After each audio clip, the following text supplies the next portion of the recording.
কোরআন আছে যেখানে, কোরআন নাই যেখানে, আলেম ওলামা যেখানে, আলেম ওলামা নাই যেখানে, আল্লাহ তাবারাকা ওয়া তাআলা আপনাকে আমাকে কত দিক থেকে সৃষ্টত্ব দান করেছেন একটু খেয়াল করি। কোনোদিন কিন্তু আমরা চিন্তা করি নাই, আমরা কিন্তু কোনোদিন আল্লাহ তাবারাকা ওয়া তাআলার কাছে আবেদন করি নাই, আল্লাহ আমাদেরকে সমস্ত মাখলুক থেকে সৃষ্টত্ব দান করো মানুষ বানাইয়া। আল্লাহ তাবারাকা ওয়া তাআলা দয়া করে আপনাকে আমাকে মানুষ বানাইছেন। আবার আল্লাহ সুবহানাহু ওয়া তাআলা মানুষের ভিতরে সমস্ত জাতির থেকে আল্লাহ তাআলা ঈমান নামক দৌলত দিয়া আপনাকে আমাকে আল্লাহ তাআলা সমস্ত জাতির থেকে সৃষ্টত্ব দান করেছেন। জোরে বলেন সুবহানাল্লাহ। ঈমান এত বড় একটা মহামূল্যবান সম্পদ। আপনার যদি ঈমান না থাকে তাহলে আপনার কোনো আমল আল্লাহ তাবারাকা ওয়া তাআলার কাছে পৌঁছবে না, কোনো আল্লাহ তাআলার কাছে কোনো আমলই আপনার পৌঁছবে না। কারণ আল্লাহ তাবারাকা ওয়া তাআলার কাছে প্রত্যেকটা ভালো কাজ, নেক কাজ পৌঁছার জন্য সর্বপ্রথম যেটা জরুরি সেটা হচ্ছে আপনার আমার ঈমান থাকতে হবে। কথা বলেন ঠিক কি না? এই জন্য আল্লাহ তাবারাকা ওয়া তাআলা ঈমান নামক দৌলত দিয়া আপনাকে আমাকে আল্লাহ তাআলা সমস্ত জাতির থেকে সৃষ্টত্ব দান করেছেন। আবার সমস্ত উম্মাত থেকে আল্লাহ তাবারাকা ওয়া তাআলা বিশ্ব নবীজির উম্মাত বানাইয়া আপনাকে আমাকে সমস্ত উম্মাত থেকে সৃষ্টত্ব দান করেছেন। জোরে বলেন সুবহানাল্লাহ। মুসলমান আল্লাহর বান্দা, আল্লাহর গোলাম, কেমন নবীর উম্মাত আমরা, কেমন পয়গম্বরের উম্মাত। তিনি এমন একজন পয়গম্বর ছিলেন, এমন আখলাকওয়ালা নবী ছিলেন, এমন আদর্শওয়ালা নবী ছিলেন যে নাকি আল্লাহ তাআলা সমস্ত পয়গম্বর থেকে সৃষ্টত্ব দান করেছেন। আল্লাহ তাআলা কোন নবীর ব্যাপারে ডাইরেক্ট কোন আখলাক এবং চরিত্রের গ্যারান্টি দেন নাই, সার্টিফিকেট দেন নাই, কিন্তু সমস্ত পয়গম্বর এবং রাসূলগণ ছিলেন পুত পবিত্র। তারপরেও আল্লাহ তাবারাকা ওয়া তাআলা আপনার আমার নবী বিশ্ব নবী জনাবে মুহাম্মদুর রাসূলুল্লাহ সাল্লাল্লাহু আলাইহি ওয়াসাল্লামের আখলাকের ব্যাপারে আল্লাহ তাবারাকা ওয়া তাআলা কালামে পাকের ভিতরে স্পষ্ট সার্টিফিকেট দিয়ে দিয়েছেন। আল্লাহ বলেন ওয়া ইন্নাকা লাআলা খুলুকিন আযীম। জোরে বলতে হবে আল্লাহু আকবার, আরো জোরে বলতে হবে আল্লাহু আকবার।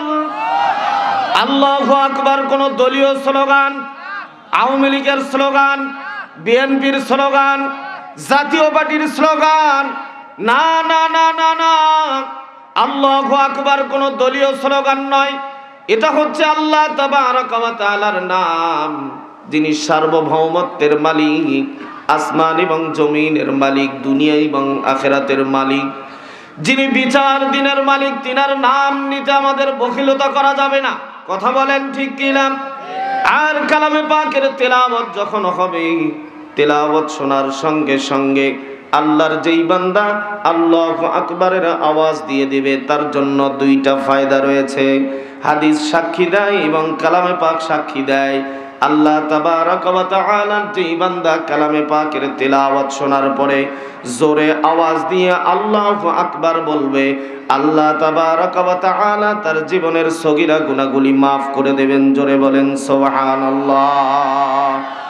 এক নম্বর আল্লাহ তাবারাকা ওয়া তাআলা বান্দার সগীরা গুনাহগুলি মাফ করে দেবেন।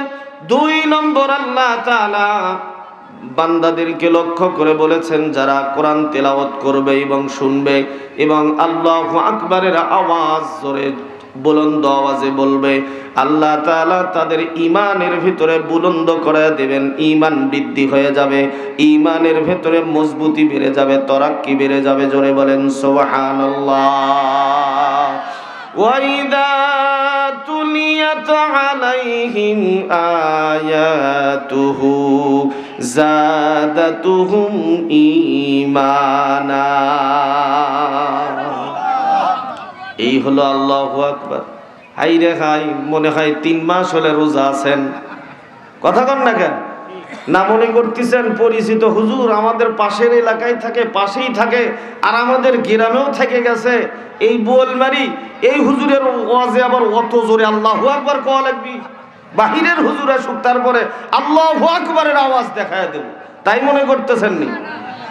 মুসলমান আল্লাহর বান্দা, আল্লাহর গোলাম, গোলাম ছেড়ে দিয়ে আল্লাহু আকবারের আওয়াজ দিতে হবে।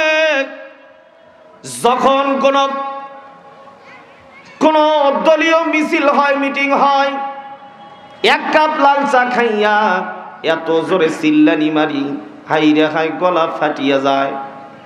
সকিনের মাও যা বলে, সকিনের মাও গলা ফাইটা গেছে, তাড়াতাড়ি গরম পানি করো।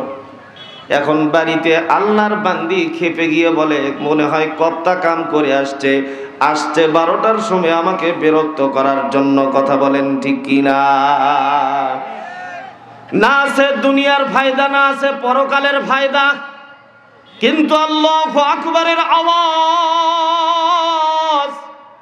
আল্লাহর বান্দা যদি, এ মুসলমান আল্লাহর বান্দা, আল্লাহর গোলাম, বোয়ালমারি রে মুসলমান আল্লাহর বান্দারা, আল্লাহ তাবারাক ওয়া তাআলার নামের আওয়াজ যদি জোরে করে নেন, আল্লাহ তাআলা আপনার ঈমানের ভেতরে বৃদ্ধি করে দেবেন, ঈমান মজবুত করে দেবেন। আল্লাহু আকবারের আওয়াজ এত মধু এবং এত বরকতপূর্ণ। সাহাবা আজমাইনরা যখন আল্লাহু আকবারের আওয়াজ দিতেন, সঙ্গে সঙ্গে কাফের মুশরিকদের কলিজার ভেতরে আঘাত লেগে যাইত। তারা ওই সময় এমন থ মেরে যেত, তাদের হাত চলতো না, পা চলতো না, যুদ্ধের ময়দানে হাত থেকে তরবারি জমিনে পড়ে যাইত, তারা বলতে পারতো না। তাদের আল্লাহু আকবারের আওয়াজ কেমন ছিল। আর আমরা বর্তমান মুসলমান ইমানদার বলে দাবি করি, আল্লাহু আকবার বললে একটা মশা মাছি ভয় পায় না? কথা কন না গা? মশা মাছি পর্যন্ত ভয় পায় না। অথচ আল্লাহু আকবারের আওয়াজ নিয়ে আমাদেরকে ঈমান মজবুত করতে হবে। তবে যাই হোক, বলতেছিলাম আলোচনার শুরুটা যেন কি ছিল। এমন একজন পয়গম্বরের উম্মত আমরা হয়েছি, এমন একজন নবীর উম্মত হয়েছি, যিনার ব্যাপারে আল্লাহ তাবারাক ওয়া তাআলা কালামে পাকের ভেতরে তিনার আখলাক এবং চরিত্রের সার্টিফিকেট দিয়েছেন। ওয়া ইন্নাকা লাআলা খুলুকিন আযীম। আল্লাহ তাবারাক ওয়া তাআলা বলেন, আমার প্রিয় হাবিব, আমার বন্ধু, আমার দোস্ত বিশ্ব নবীজিকে আমি আল্লাহ তাআলা আখলাকে আযীমা দান করেছি। জোরে বলেন সুবহানাল্লাহ।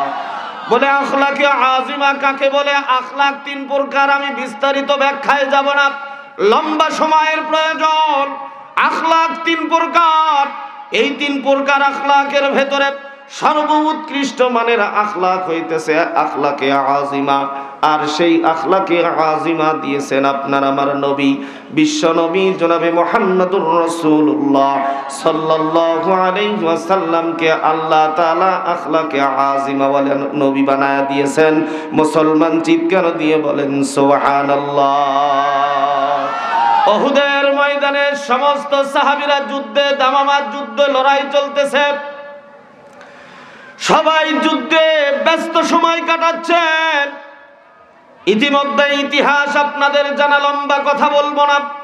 আল্লাহর পয়গম্বর বিশ্ব নবীজির দন্দান মোবারক শহীদ হয়ে গেল, এটা আমরা শুনেছি। যখন আল্লাহর পয়গম্বর বিশ্ব নবীজির দন্দান মোবারক শহীদ হয়ে গেল, সাহাবা আজমাইনদের চোখ থেকে পানি গড়গড় গড়গড় করে পড়া শুরু করে দিল। হাই রে হাই, আমাদের জীবন চলে যায়, যাক, আমাদের কোনো আফসোস নাই। আমরা মৃত্যুবরণ করব, একটা জীবন নয়, 1000 জীবন যদি আমাদেরকে দান করে, আমরা আল্লাহর রাসূলের জন্য জীবন দিতে রাজি আছি। কিন্তু আল্লাহর পয়গম্বরের দন্দান মোবারক শহীদ করে দিয়েছে কাফের মুশরিকেরা। সাহাবা আজমাইনদের চোখে পানি। রাসূল পাক সাল্লাল্লাহু আলাইহি ওয়াসাল্লামের চতুর্দিক থেকে সাহাবারা ঘেরাও করে রেখে আছে, যাতে করে আল্লাহর পয়গম্বরের ওপরে আর দ্বিতীয় কোনো আঘাত না আসে। সাহাবা আজমাইনরা সহ্য করতে না পেরে আল্লাহর পয়গম্বর বিশ্ব নবীজিকে ডাক দিয়ে বললেন, ইয়া রাসূলুল্লাহ, আপনার দন্দান মোবারক শহীদ করেছি, আমাদের কলিজার ভিতরে আঘাত লেগেছে, আমরা এটা মেনে নিতে পারতেছি না, আমরা এটা সহ্য করতে পারতেছি না, আমাদের জীবন গেলে যাইতো, আমাদের আফসোস ছিল না, কিন্তু আপনার দন্দান মোবারক শহীদ করেছে, আপনার মুখ মোবারক থেকে আপনার রক্ত ফিনকি দিয়ে জমিনের ভিতরে পড়তেছে রাসূল, আমরা মেনে নিতে পারতেছি না। ইয়া রাসূলুল্লাহ, আপনি রবের কাছে একটু দোয়া করেন, যেই ব্যক্তিরা আপনার দন্দান মোবারক শহীদ করে দিয়েছে তারা যেন ধ্বংস হয়ে যায়। আপনি আল্লাহ তাবারাক ওয়া তাআলার কাছে একটু দোয়া করেন। আর সাহাবা আজমাইনরা যখন আল্লাহর পয়গম্বর বিশ্ব নবীজিকে ডাক দিয়ে বললেন, আপনি একটু মালিকের কাছে, আপনি একটু রবের কাছে দোয়া করেন, যারা আপনাকে কষ্ট দিয়েছে, আপনার দন্দান মোবারক শহীদ করেছে, আল্লাহ তাআলা যেন তাদেরকে ধ্বংস করে দেন, ধ্বংস করে দেন। আল্লাহর পয়গম্বর বিশ্ব নবীজি আল্লাহ তাবারাক ওয়া তাআলার কাছে দুখানা হাত উঠাইলেন। মুসলমান, শুধুমাত্র এই কাহিনীটা শোনানোর উদ্দেশ্য মূল নয়, মূল উদ্দেশ্যটা বোঝানোর জন্য এই ঘটনাকে সামনে নিয়ে আসছি। আল্লাহর পয়গম্বর বিশ্ব নবীজি আল্লাহ তাবারাক ওয়া তাআলার কাছে দুখানা হাত উঠাইলেন। উঠানোর পরে মালিক রে ডাক দিয়ে বলতেছেন, মালিক,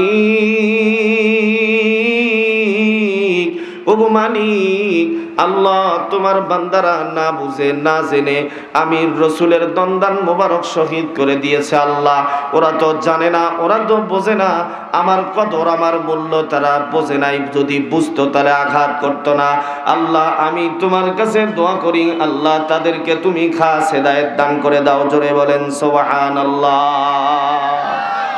সাহাবা আজমাইনরা আশ্চর্য হয়ে গেল, রাসূলকে বললেন, ইয়া রাসূলুল্লাহ, আমাদের মাতা পিতা আপনার জন্য কুরবান, আমরা আপনাকে বললাম তাদের জন্য একটু বদদোয়া করতে, আল্লাহ যেন তাদেরকে ধ্বংস করে দেন, কিন্তু আপনি রবের কাছে দোয়া করলেন তাদের কল্যাণের জন্য, তাদের হেদায়েতের জন্য। আল্লাহর পয়গম্বর বিশ্ব নবীজি ডাক দিয়ে বলতেছেন, ওগো আমার সাহাবীরা, আমি রসুলকে আল্লাহ তাবারাক ওয়া তাআলা দুনিয়ার ভেতরে পাঠায়া দিয়েছেন রহমত স্বরূপ, আমি রহমাতাল লিল আলামিন। আল্লাহ তাআলা গোটা জাহানের জন্য আমি রসুলকে রহমত স্বরূপ পাঠায়া দিয়েছে। যেহেতু আল্লাহ তাবারাক ওয়া তাআলা আমাকে রহমত স্বরূপ এই দুনিয়ার ভেতরে পাঠায়া দিয়েছে, তাই আমি রসুল কারো ক্ষতি কামনা করতে পারি না, কারো উপরে আঘাত করতে পারি না, আমি কখনো প্রতিশোধ গ্রহণ করতে পারি না। আমি রসুল তাদের অপরাধকে ক্ষমা করে দিয়ে আমি তাদের কল্যাণের জন্য, হেদায়েতের জন্য দোয়া করে দিলাম। মুসলমান চিৎকার দিয়ে বলেন সুবহানাল্লাহ। আজ যদি আমাদেরকে কেউ একটা গালি দেয়, আমরা কয়টা গালি দেই? হিসাব ছাড়া গালি। কথা কন না গা? মা বোনেরা তো আরো গালি দেওয়ার এক্সপার্ট। যদি কোন রকম একটা গালি তার কানে এসে পড়ছে, মা বোনেরা তো ঝগড়া করে, ঝগড়া করার লোক পাইলে, লোক না পাইলে লাস্টে চুলার সাথেও ঝগড়া করে। কথা কন না কে?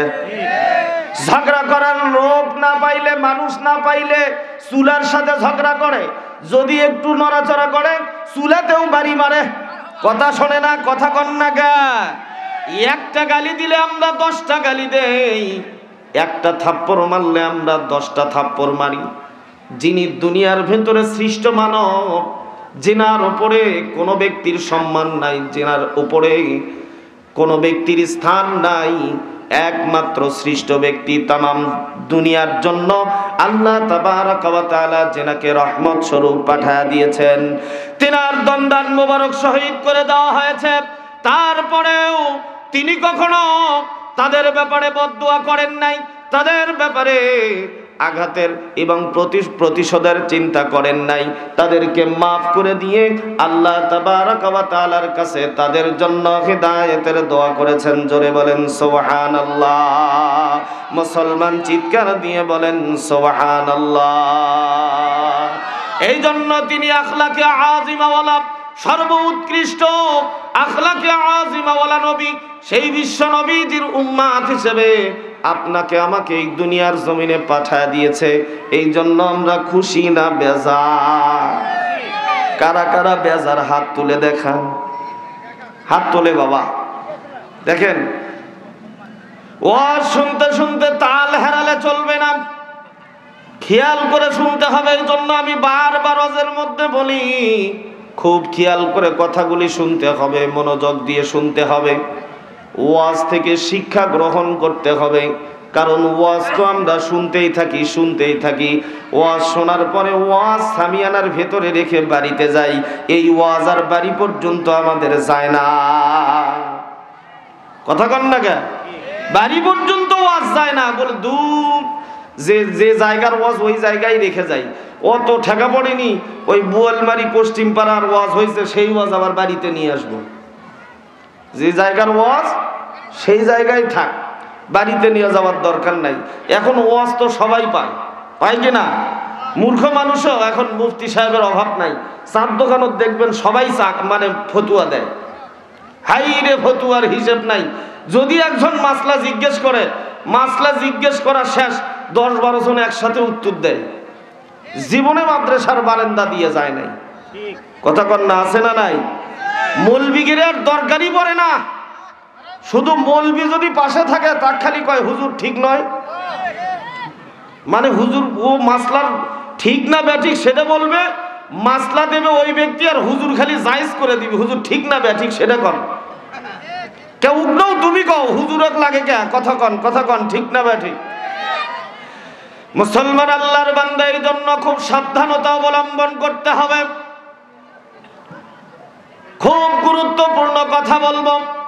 আল্লাহ তাবারক ওয়া তাআলার কালামে পাক থেকে আমি আয়াতে কারিমা তেলাওয়াত করেছি। এই আয়াতকে সামনে রেখে কিছু কথা বলার চেষ্টা করব ইনশাআল্লাহ। যদি আল্লাহ তাআলা সময় যদি কুলায়, তাহলে বিস্তারিত আলোচনা করার সুযোগ নাই, শুধু টাচ এন্ড পাস দিয়ে যাব।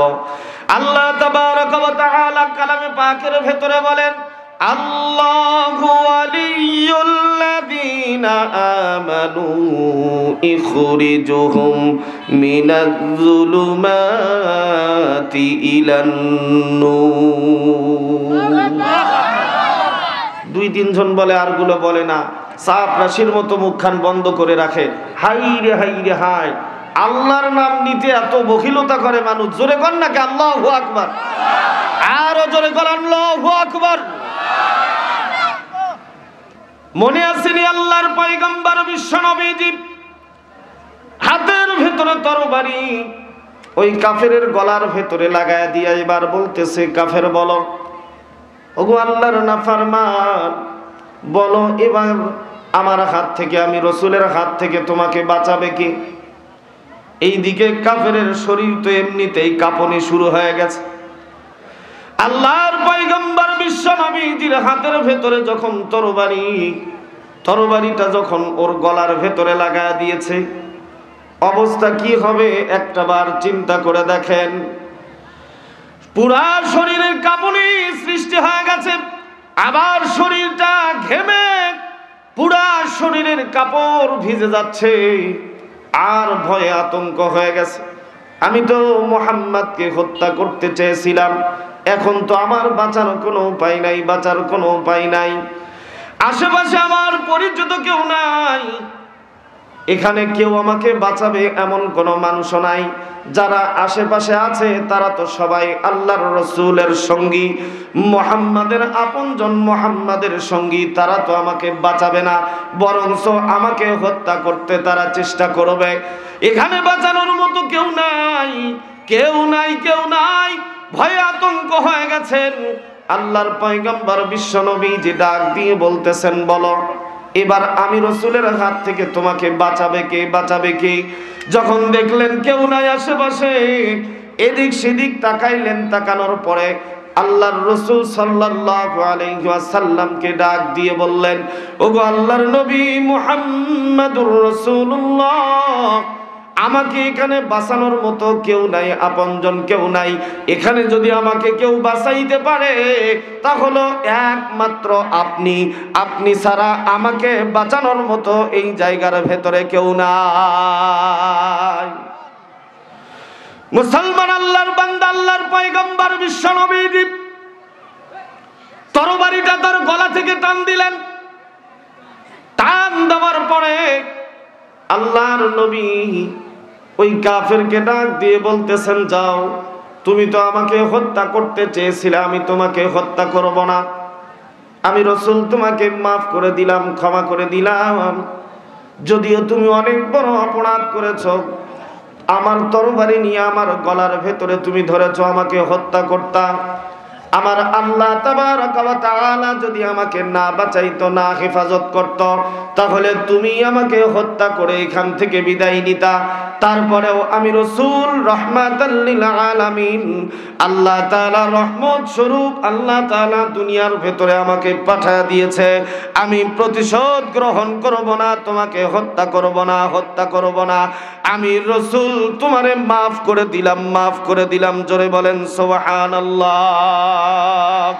মুসলমান আল্লাহর বান্দা, আল্লাহর পয়গম্বর বিশ্বনবী যখন ওই ব্যক্তিকে মাফ করে দিলেন, ক্ষমা করে দিলেন, ওখান থেকে আস্তে আস্তে করে উঠলেন। ওঠার পরে দিলের ভেতরে একটা ধাক্কা লেগে গেল। হায় রে হায়, আমি যাকে হত্যা করতে চেয়েছিলাম, গলার ভেতরে তরবারি ধরেছিলাম, এমন ব্যক্তি সুযোগ পাওয়ার পরেও আমাকে হত্যা করলো না, আমাকে হত্যা করলো না, আমাকে মাফ করে দিল। আমি সুস্থ সবলে আমাকে বাড়িতে যাওয়ার মতো অনুমতি দিয়ে দিল। এটা কোনো সাধারণ মানুষ হতে পারে না, সাধারণ কোনো মানুষ হতে পারে না। এটা আসলেই আল্লাহর রাসূল, আল্লাহর পাঠানো পয়গম্বর, আল্লাহর নবী। আমি আর সময় নষ্ট করতে চাই না, সময় আর এদিক সেদিক আমি নষ্ট করতে চাই না। আমি সঙ্গে সঙ্গে মুসলমান হতে চাই। আল্লাহর পয়গম্বর বিশ্ব নবীজিকে ডাক দিয়ে বলতেছেন, ইয়া রাসূলুল্লাহ, আমাকে মাফ করবেন, আমি আর সময় নষ্ট করতে চাই না। আপনার হাতে হাত দিলাম, আমাকে কালেমা পড়ে মুসলমান করায় দেন, মুসলমান বানায় দেন। লা ইলাহা ইল্লাল্লাহু মুহাম্মাদুর রাসূলুল্লাহ। আল্লাহু আকবার বলেন, জোরে বলেন আল্লাহু আকবার। ওই যে বলেছিলাম, আল্লাহ তাবারাকা ওয়া তাআলা বলেছেন, আল্লাহু ওয়ালিয়্যুল লাযীনা আমানু ইখরিজুহুম মিনাদ যুলুমাতি ইলান নূর। যারা ঈমানদার হবে আল্লাহ তাবারাকা ওয়া তাআলা তাদের বন্ধু হয়ে যাবে। তাদের জবান থেকে আল্লাহু আকবারের আওয়াজ যখন বের হয়ে যাবে, আল্লাহ তাবারাকা ওয়া তাআলা ওই আল্লাহু আকবারের আওয়াজের ভেতরে এত শক্তি এবং এত মজবুতি দান করে দিবেন, কলিজার ভেতরে আঘাত হানবে। যারা মুশরিক, যারা কাফের, যারা বাতিল, তাদের কলিজার ভেতরে আঘাত লেগে যাবে। তারা এই আওয়াজটাকে সহ্য করবে না। কথা বল না কে? আমাদের বাংলাদেশেও ছিল, নারে তাকবীর আল্লাহু আকবারের আওয়াজকে জঙ্গি বলে আখ্যায়িত করেছে। জোরে কোন? ভয় পাচ্ছেন? শরম পাচ্ছেন নি? ভয় আছে? মামলার ভয়, হামলার ভয়, কোনো কিছুর ভয় নাই। আল্লাহ তাবারাকা ওয়া তাআলা পুরো বাংলাদেশের মানুষ যেন একটা জেলখানার ভেতরে আবদ্ধ ছিল। আল্লাহ তাআলা সমস্ত মানুষকে স্বাধীন করে দিয়েছে। চায়ের দোকানে কথা বলা যায় নাই। চায়ের দোকানে কথা বলতে গিয়ে এইদিকে একবার তাকাল লাগে, ওদিকে একবার তাকাল লাগে, কোন যে চামচা আছে। কথা কন ঠিক না বে ঠিক? হাইরে চামচা লঙ্গি পরা ঠিক মতো শেখে নাই, তার পাওয়ারে পুরো গেলাম থাকা যায় না। এত পাওয়ার, হাইরে হাই, ঠিক মতো লুঙ্গি পড়তে পারে নাই, একদিকে পড়লে আর একদিকে নামে, হাঁটে যাইতে ধরে লুঙ্গির সাথে প্যাঁচ খেয়ে উল্টে পড়ে। এমন নিতার গরম দেখলে হাইরে হাইরে হাই, ওই সমাজে থাকা যায় নাই। কথা বলেন আছে না নাই? এত বড় নেতা হইছে, আমার চোখের সামনে দেখলাম রিক্সা চালায় খায়, ভ্যান চালায় খায়, কোনো একটা নেতার সাথে ছবি দিয়ে বড় নেতা হয়ে গেছে। হাই রে বড় নেতা, ওর কথার সামনে আর কারো কথার দাম নাই। আপনারা দেখেছেন নি? এই জন্য দুনিয়ার পাওয়ারের কোনো মূল্য নাই। দুনিয়ায় পাওয়ার নিয়ে কি করবেন, দুনিয়ার ক্ষমতা নিয়ে কি করবেন? এ দুনিয়ার ক্ষমতা 2 দিন, রূহ যতদিন আপনার ভেতরে আছে ততদিন। আরে পাওয়ার নিতে হবে এমন পাওয়ার, ক্ষমতা নিতে হবে এমন ক্ষমতা, যেই ক্ষমতা দুনিয়াতেও রাজত্ব করব, পরলৌকিক জগতেও রাজত্ব করব। 2 জগতেই যেই পাওয়ার দিয়ে রাজত্ব করা যাবে সেই পাওয়ার অর্জন করতে হবে। কথা বলেন ঠিক কি? জোরে বলেন ঠিক কি না? মুসলমান, আল্লাহর বান্দা, আল্লাহর গোলাম, সেই জন্য আমাদেরকে ইমানদার হতে হবে, মজবুত ইমানের অধিকারী হতে হবে। ইমানের ভেতরে কোনো প্রকার ভেজাল রাখা যাবে না, কারণ যারা পাক্কা ইমানদার আল্লাহ তাআলা তাদের অভিভাবক হবেন। তাহলে আপনাকে আমাকে কেমন মানে ইমানদার হতে হবে একটু চিন্তা করে দেখেন। ইমানদার এমন হওয়া যাবে না আল্লাহ ছাড়া অন্য কোন বস্তুর উপরে ইমান রাখা। কথা বলেন ঠিক না বেঠে? জোরে বলেন, জোরে বলেন। আল্লাহর উপরে ইমান আনার পরে, ইমানদার দাবি করার পরে যদি আমরা ছাগল মান্নত করি মহাস্থানের বাবার নামে, তাহলে কি গুনাহ হবে না সওয়াব? জোরে বলেন কি হবে? মান্নত করতে হবে কার কাছে? আল্লাহর কাছে। আচ্ছা বলেন, কোন মানুষের কোন পাওয়ার আছে কিছু দেওয়া?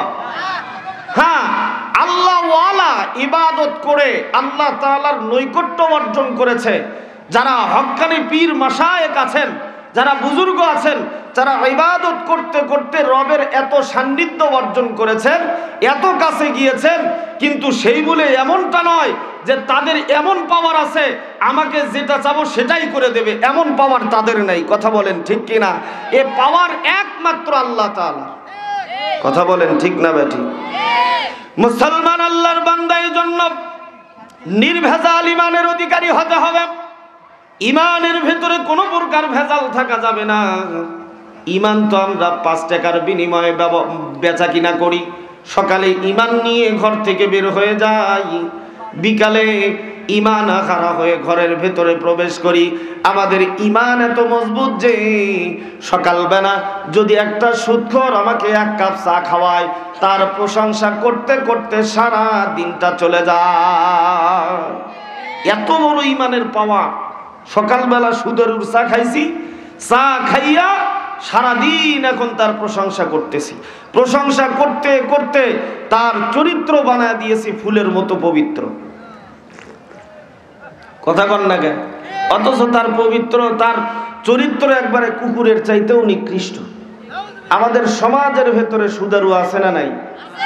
এরা নিজেরাও জানে না যে এরা এদের মায়ের সঙ্গে যে জিনা করতেছে, এরা নিজেও কোনোদিন মানে আকল নষ্ট হলে, এদের আক্কেল নষ্ট হয়ে গেছে, এদের বিবেকে ঘুম ধরেছে, এদের কলব নষ্ট হয়ে গেছে। আচ্ছা, কোন সুস্থ মস্তিষ্ক মানুষ বলাকে যদি বলা হয় তোমার মেয়ের কাছে আমি রাত্রি যাপন করতে চাই, বলেন তো চাপার গরুর দাঁত থাকবে? কথা কোন থাকবে? যদি বলা হয় যে তোমার বোনের সাথে আমি একটু প্রেম করতে চাই, সম্পর্ক করতে চাই, বলেন তো জুতো পায়ে থাকবে না হাতে থাকবে? হাতে থাকবে না? যদি বলা হয় অমুক ব্যক্তি তোমার মায়ের সাথে জেনা করছে, ওর জীবন কি হবে হবে, ওর জেল হবে না জুলুম হবে এটা দেখার বিষয় নাই, ও একটা ছুরি নিয়ে সাথে সাথে ওকে জব করতে যাবে। কিন্তু ও জানতেই যে ওর নিজে ওর মায়ের সাথে জেনা করতেছে, এ ব্যাককেলের অন্তরের ভেতরে 1 জাররা পরিমাণ ধাক্কা লাগে না। কথা বলেন ঠিক কিনা?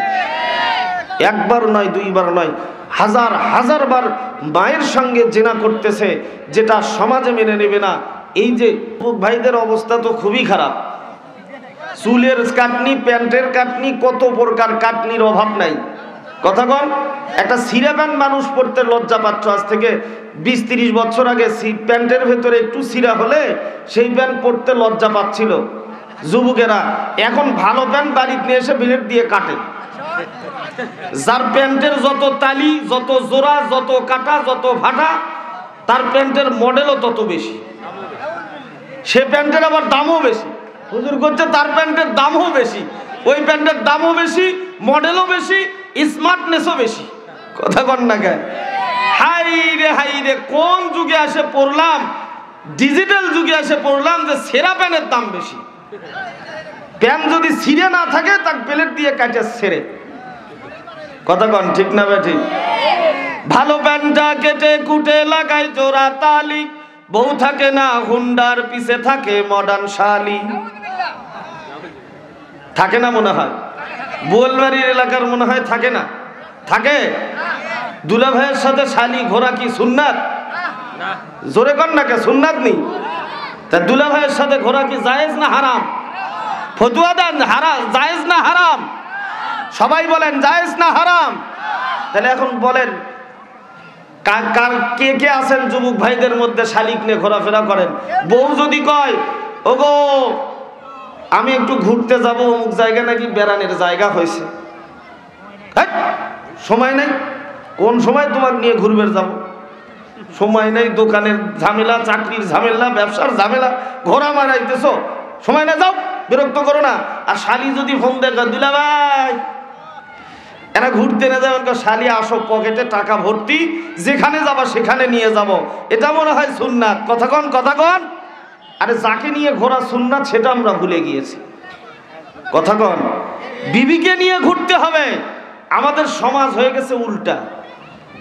অন্য মেয়ের সাথে কথা বলার সময় মিষ্টি মিষ্টি কথা বলে স্বামীরা, মিষ্টি মিষ্টি আপু ম্যাডাম এসে খালাম্মা বসেন এসে 717, আর বউয়ের কাছে এসে যত প্রকার ব্যাকাটেরি কথা, যত প্রকার কর্কশ কথা আছে, বউকে যে এদের রাগ বলে এটা করো এটা করো সেটা করো। কথা বলেন ঠিক কিনা?